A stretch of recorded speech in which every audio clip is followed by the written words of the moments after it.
Ahora hablaremos sobre los modelos atómicos. ¿Pero qué es un modelo atómico? Es una representación estructural. No es un dibujo, ¿eh?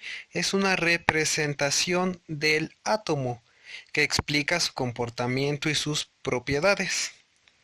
El primer modelo atómico que vamos a ver es el modelo de John Dalton, donde él se imaginaba cómo era el átomo como una esfera, como una bola maciza, pero pues claro, muy pequeña. ¿Por qué les digo que se imaginaba? Porque pues él no hacía experimentos. Entonces, él se lo imaginaba como una canica, como un caramelo, donde tenía pues ciertas propiedades. Entonces, dentro de sus postulados, él menciona que los elementos están formados de partículas muy pequeñas e indivisibles, llamadas átomos. ¿Qué significa átomos?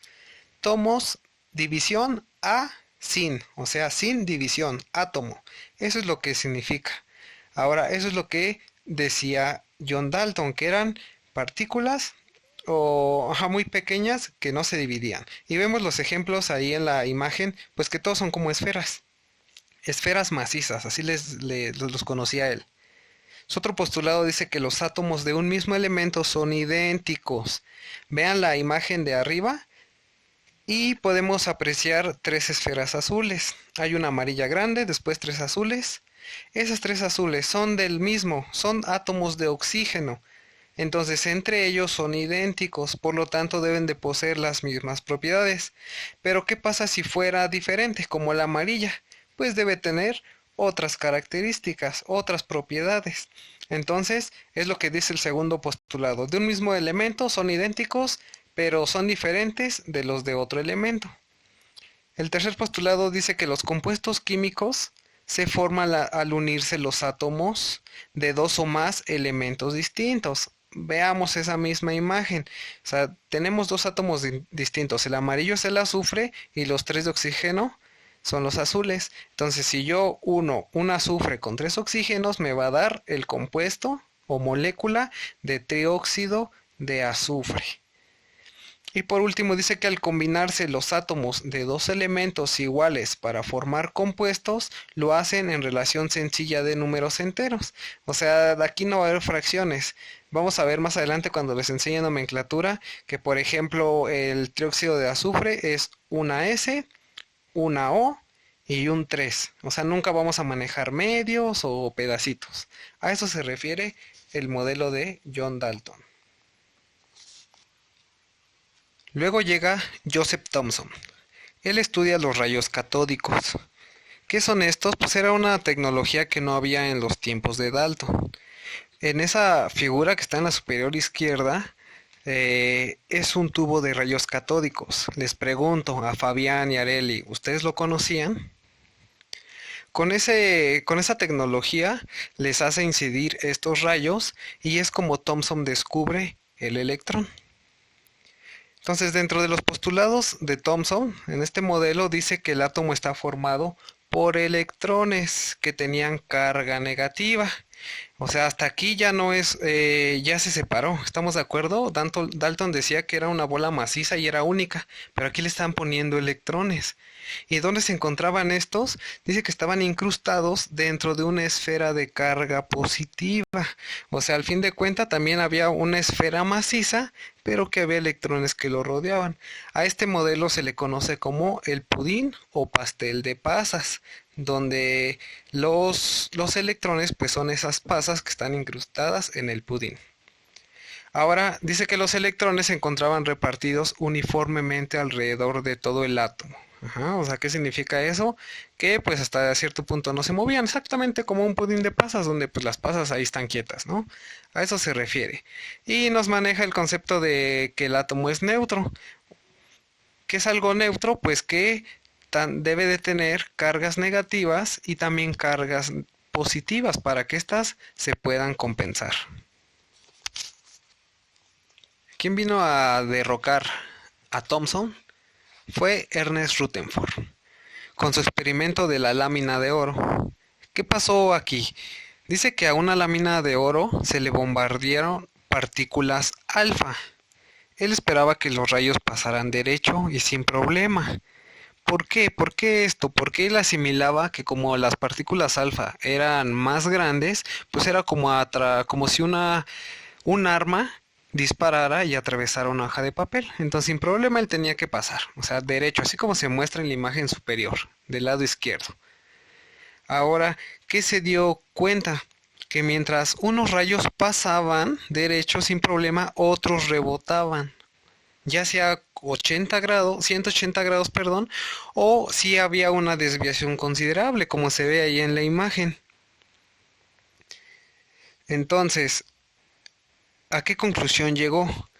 Él dijo que una gran parte del átomo era vacía, pero que había una zona muy densa y positiva. Por lo tanto, él dice que en un átomo debe haber un núcleo y una corteza. Entonces, él fue el que descubre el protón. Dentro de sus postulados dice que el átomo está formado por un núcleo. Un núcleo dijimos que es muy denso y positivo y una corteza. La mayor parte de la masa del átomo pues se encuentra en ese núcleo. Y ahí deben de estar los protones porque son los positivos. Pero ¿qué hay en esa corteza? Pues es donde existe la nube electrónica, donde están todos los electrones. Hasta ahí no dice nada más. Si giran o algo así, nada más dice que hay electrones ahí. Y pues sí sigue teniendo el concepto de un átomo neutro. Entonces, Rutherford, ya para él ya no había un átomo macizo. ¿Y cómo se le llamó a su modelo? Pues se le conoce como modelo planetario, que es como podemos ver ahí en la imagen inferior izquierda. Así era, como si fuera un sistema solar, donde en medio fuera el Sol, en este caso el núcleo. Ahora, el modelo de Rutherford pues era inestable, ya que los electrones tenían que perder energía, y si se quedan sin energía, pues podrían llegar a tener un colapso con el núcleo, o sea, como que si se juntaran y chocan, ¿no? Entonces, pues eso no pasaba, o sea, a él se le hacía muy raro. Entonces, ¿qué propone Niels Bohr? En su modelo atómico tenemos tres postulados, en el cual el primero dice que los electrones se encuentran en órbitas circulares. Está diciendo que son circulares a través de diferentes niveles alrededor del núcleo. Y mientras un electrón esté en esa órbita, pues va a tener energía constante. Esto es lo que dice él para que no llegara a un colapso. Podemos ver en la imagen inferior derecha cómo tenemos el núcleo y hay círculos alrededor, como tal son círculos. Esos él les llamó nivel de energía. Y ese fue una de sus grandes aportaciones, el descubrimiento del número cuántico principal, o sea, n, el nivel de energía. ¿Qué más nos sigue diciendo? Dice que en su otro postulado que el electrón solo emitirá energía cuando estando en una de estas órbitas pase a otra de menor energía. Como ven, regresemos a esa imagen, hay un electrón que está de color verde en el nivel de energía 2, donde dice n igual a 2, pero en la parte de abajo. Ahora hay una flechita donde dice que está bajando de nivel a n1 y está desprendiendo una curvita. Esa curvita es un fotón, o sea, energía. Es lo que nos dice este segundo postulado. Solamente es la única forma que un electrón emite energía, o sea, pasándose a otro nivel, pero más bajo. Y decía que la distancia de las órbitas al núcleo, así como su energía, pues toma valores definidos, que es lo que decíamos, n1, n2, n3 hasta el 7.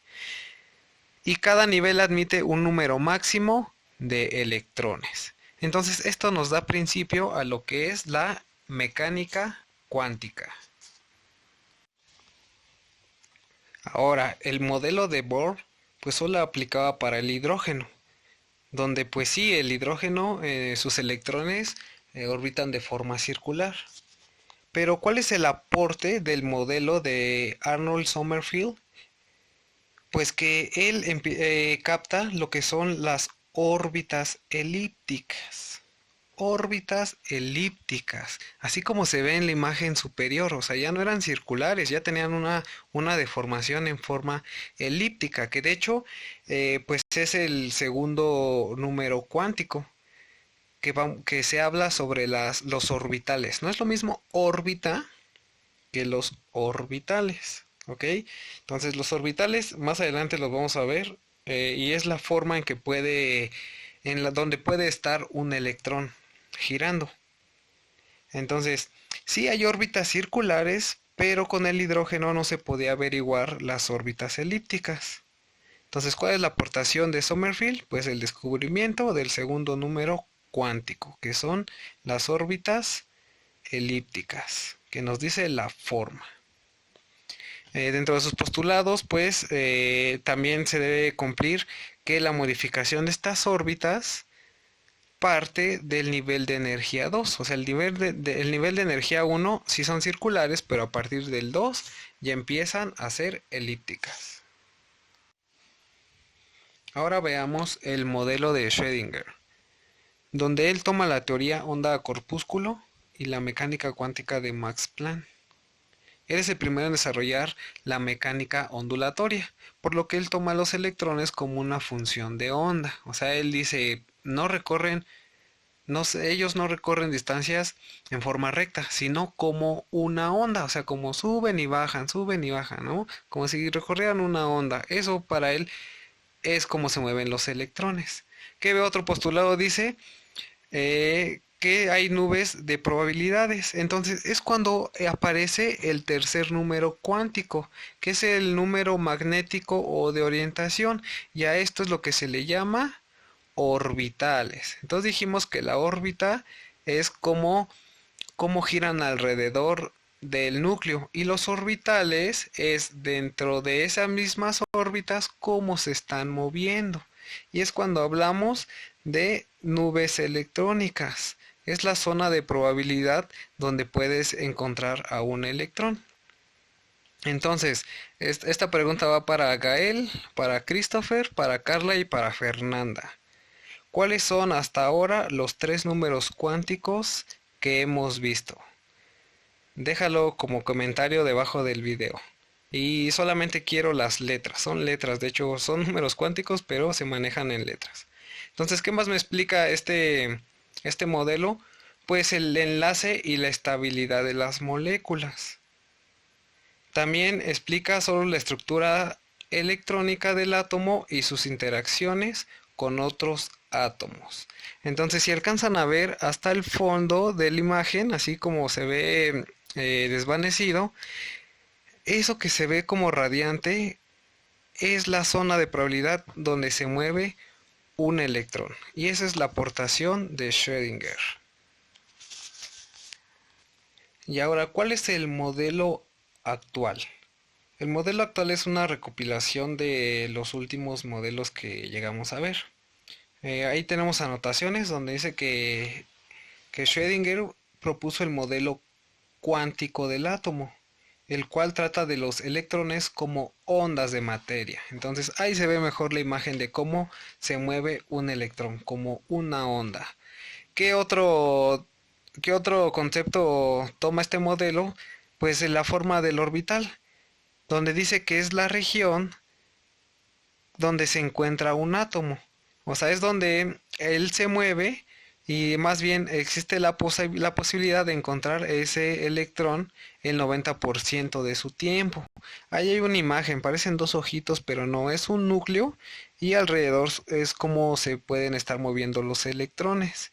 Y abajito viene como son orbitales, los orbitales de tipo P, que parecen como cacahuate, uno le ve en forma de infinito, pero vean, son tres dimensiones en las cuales puede estar moviéndose los electrones, en el eje de las X, en el eje de las Y o en el eje de las Z. Eso es un orbital. Pero también entra el concepto del principio de incertidumbre de Heisenberg, donde él afirma que no se puede conocer ni la posición ni la velocidad de un electrón al mismo tiempo. ¿Por qué? Porque no se sabe, eso es azaroso, el electrón es azaroso. Es como querer atrapar a una mosca, donde dices, ya la tengo, la quieres aplastar y chin, en ese momento agarra vuelo. O está volando y ya la estás cazando y de repente se movió a la izquierda, a la derecha y no la atrapas. Hagan de cuenta que así se mueve un electrón. Entonces por eso se dice que no es posible conocer ni su posición ni la velocidad. Si nosotros pudiéramos hacer eso, pues de volada hacíamos cálculos y podíamos atrapar a esa mosca. Y aquí meto el cuarto número cuántico, que es el spin. El spin simplemente me dice, ok, los electrones están girando en niveles de energía, están girando de una forma que es el orbital, pero a la vez ellos o se están moviendo hacia la derecha constantemente o hacia la izquierda. Y ese es el spin. El spin pues es una palabra en inglés que significa giro. ¿Y qué más nos dice? Que cualesquiera dos electrones que ocupen el mismo orbital, pues deben tener espines opuestos. O sea, no puede haber en el mismo orbital dos que giren a la derecha o dos que giren a la izquierda. Debe ser uno y uno. Bueno, pues esto es lo que tiene que ver con el tema de modelos atómicos. Ahora vamos a ver cómo se encuentran o cuántos electrones, protones y neutrones va a haber en determinados átomos. Y eso lo veremos en el siguiente tema.